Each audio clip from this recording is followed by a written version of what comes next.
Just as our fingerprints define us uniquely, so do our strengths, our talents, and our experiences. Yet we fall so easily into the comparison trap. I want to begin this lesson by telling the story of the happiest bird.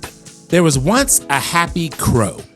It spent its days joyfully doing whatever it wanted to do and flying wherever it wanted to go. Then one day, the crow comes across a dove, and the crow begins to think to itself, man, that dove is beautiful. It's super shiny and has flawless feathers. Whereas me, I'm all dark and dull. Maybe this crow thing isn't so great after all. And the crow flies over to the dove and says, hey, with your shiny feathers, you must be the happiest bird of all. The dove then explains, yeah, I was the happiest bird until I met a robin. When I met a robin, I was like, whoa, what an awesome red chest you have. I wish I had something like that to distinguish myself rather than my plain white chest. So the crow flies to meet the robin, and just like the dove, the crow was mesmerized by the robin's red chest. The crow goes up to the robin and says, hey, with that awesome red chest you have to be the happiest bird of all. The robin's response was, yeah, my red chest is pretty cool, but it's nothing like the peacock's. It has massive, beautiful, colorful feathers. Peacocks are the happiest bird of all. So the crow flies to the peacock, and the peacock is surrounded by people that are taking pictures of its beautiful, majestic feathers. And you already know what's about to happen. When the crowd disperses, the crow goes up to the peacock and says, hey, with your beautiful, majestic feathers, you're definitely the happiest bird of all. The peacock's response was, yeah, my feathers are cool, but I'm locked in a cage all day, and people are constantly surrounding me and taking pictures of me when I'm just trying to go on about my business. Sometimes I wish I was a crow, and I think about how nice it must be to fly around freely without anyone bothering. So there you have it. The crow compared itself to the dove compared itself to the robin compared itself to the peacock, and the peacock's desire was to be like the crow and have freedom. It came full circle on us. And if you haven't figured it out by now, you are the crow. Pretty much all the time, we are the crow. In this day and age, we have become experts in the art of comparison. And the problem with the comparison mindset lies in its ability to breed discontent and to rob us of the joy in our own individual journey. Each of us are on a different path, facing distinct challenges and embracing and celebrating individual victories. And when we constantly measure ourselves against others, we risk losing sight of our strengths, our accomplishments, and all the progress that we are making. The best thing that you can do for you is to focus on you and focus on where you're going and focus on what you are trying to accomplish. A streamlined focus on you allows you to position yourself to be of better service to others. You cannot spend your day running a race looking at the other person. If you run your race looking at what other people are doing, focusing on other people, you may stumble, you may lose your way, and you may lose the race. But if you focus on the end goal and block out the distraction and the comparisons of other people, you can get to the end. Our only comparison in life's race should be comparing ourselves against who we used to be. You're always racing against that former you. It's always a goal to make sure that you are not stagnant or being beat by your former self, but you are steadily making progress and improving your growth mission. Comparison is something that we all do to some degree, and it comes very naturally to us. But what if, instead of focusing on comparison, we put all that energy into our own journey? What if we recognize that our paths are meant to be unique? What if we began to realize that true fulfillment lies not in measuring up to others, but embracing our own authenticity? I want to ignite a spark in you to celebrate your own journey and discover the power that comes from embracing your unique narrative. Now, as we begin to unpack the subject of comparison, one of the first things I want to bring out is that comparison and admiration are not the same thing. Admiration leads to inspiration. Comparison leads to degradation. Admiration leads to inspiration. It leads to you being inspired. Comparison leads to degradation. It leads to you degrading and demeaning yourself and causing yourself to think that you are not enough. And whenever you're looking at someone else's situation and you do not feel inspired, you are in danger of falling into a comparison trap. Admiration is a positive and appreciative feeling towards someone's abilities, their strengths, their accomplishments, and their attributes. There's nothing wrong with admiration because the feeling of admiration involves respect that again leads to inspiration. Comparison often stems from one's desire to evaluate your own standing in relation to others. And while thoughts of comparison come to all of us, if we are not careful, if we do not do the right thing with the thought, what was once a comparison thought becomes a comparison mindset. And when it's a comparison mindset, you are comparing any and everything to yourself. A thought that is repeated and left unchecked becomes a mindset every single time. And whatever you think about establishes a mindset that brings forth either healthy fruit or negative fruit in your life. And when comparison reaches a mindset, which means you are now consumed with comparison, it will undoubtedly have a detrimental effect on your life and on your growth journey. And you might be thinking, well, what's the big deal?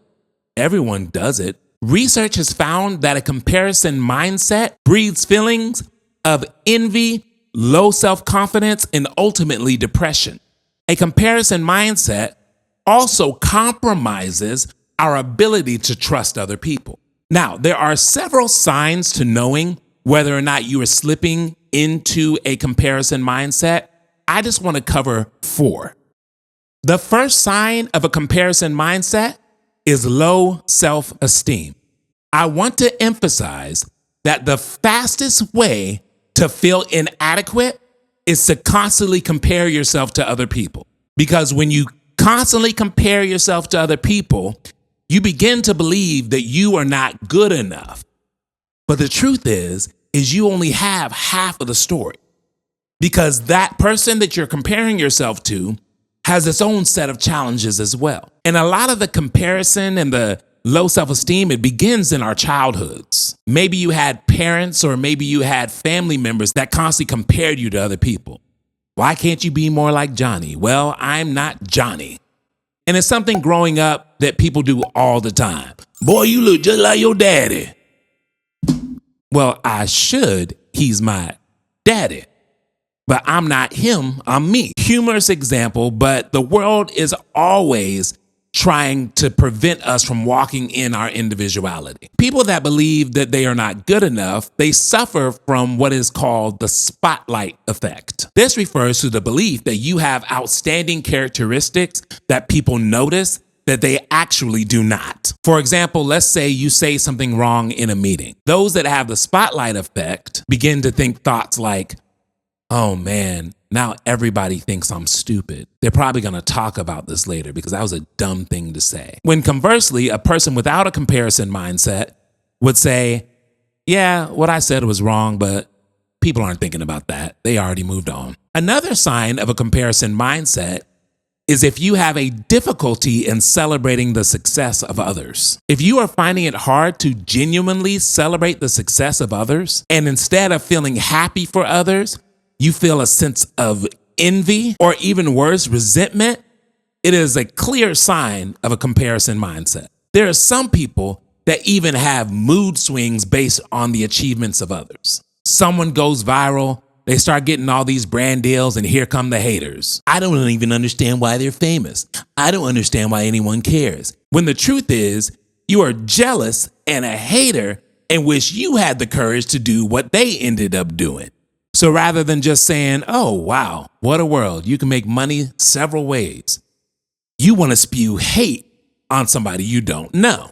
These type of people feel elated when they surpass others, but feel deflated when perceiving others as more successful. Another sign of a comparison mindset is a lack of contentment. This is when you express a general dissatisfaction with your life at all times, regardless of your accomplishments. Those that lack contentment not only compare themselves to others, but they compare themselves to their past experience. Oh, remember the good old days. Truth is, them good old days weren't that good. You just remember the highlights, but you were miserable then too. The problem with comparing ourselves to our past experience is that we spend so much time and energy focusing on what we used to have that we do not have an awareness and gratitude for what we currently have. And whenever you do not have an awareness and gratitude for what you currently have, blessings are blocked. The next sign is a difficulty in setting realistic goals. This means that every goal you set in life is set with a desire to outshine someone else. They did that? Oh, I have to do that. Okay, be careful. You're slipping into a comparison trap. And once you're in, it's hard to get out. So how do we begin to combat this? And you are going to have moments of comparison. But again, it's very important that you challenge the thought that comes and that you don't allow yourself to go down that path. And one of the ways you do it is by making a commitment to focus on your own journey. What's for you is for you. And nobody or nothing can take away what is truly for you.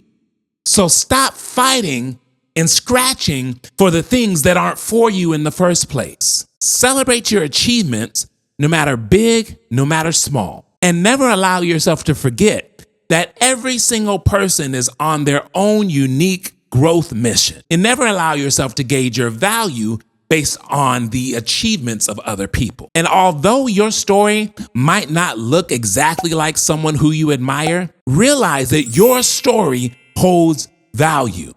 You will never lose value. I'm reminded of a story of a speaker holding up a $20 bill. He's in a seminar of 200 people and he holds up this $20 bill and says, all right, who wants it? 200 hands went up. Everybody wants the $20 bill.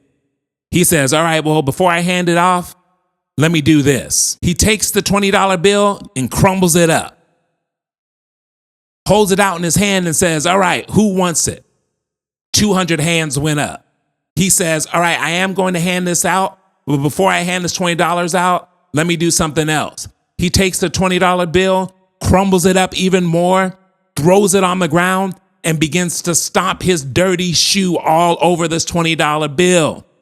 He picks up the $20 bill and says, all right, who wants it? 200 hands went up because no matter what he did to the $20 bill, it did not decrease in its value. Although the $20 bill was crumbled, it was not destroyed. And as long as it is not destroyed, it still holds its value. And you are currently in a season where you feel beat up. You're currently in a season where you feel like life is crumbling you up. You're currently in a season where you feel like life has thrown you on the ground and is stomping its dirty shoe on you. But I've come to remind you that you are not destroyed, which means you still hold your value. Yes, you made a mistake. You still hold your value. Yes, you made a bad decision. You still hold your value. Yes, your circumstances suck, but you still hold your value. And as long as you're not destroyed, you can make it. No matter what happened or what will happen, you still hold your value and you are still special.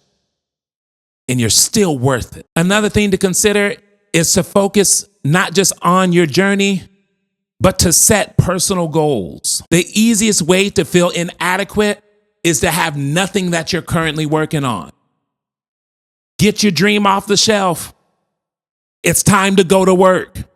Because part of the reason that you're jealous and part of the reason that you're comparing yourself against others is because you are upset that you do not have the courage to start your own journey. It is the idle mind that's the devil's workshop. So define your goals based on your values, based on your growth mission in life, and based on what you want to accomplish for you and the people that you want to serve. And when it comes to your goals, remember, don't compare, rather admire and allow yourself to feel inspired. It's very important to remember that what you have currently in life, you have attracted by the person that you have become. Jim Rollins said that. And he continued, if you don't have much, it's because you have not become much. But you're not destroyed. And you can become much. Another thing to focus on is practicing gratitude. Reflect regularly on the positive aspects of your life. I've heard it said that depression is being consumed with the past and anxiety is being consumed with the future. But the easiest way to combat both feelings is to challenge yourself to live a life of gratitude and then cultivate self-awareness. Understand your strengths and weaknesses. Embrace your own uniqueness, but also learn from others. Identify the aspects that you admire in other people and use them as motivation to enhance your own skills and your own attributes. Your journey, with all of its twists and turns, is a masterpiece in the making. You are a piece of the master, and your journey is about to reflect that. Every challenge you face, every triumph you've celebrated are the threads that are weaving together the uniqueness of your story. They are what makes you authentically you. And you are enough just as you are. Always remember that growth is a journey. It's not a destination. I'm in it with you, and I'll catch you on the next one.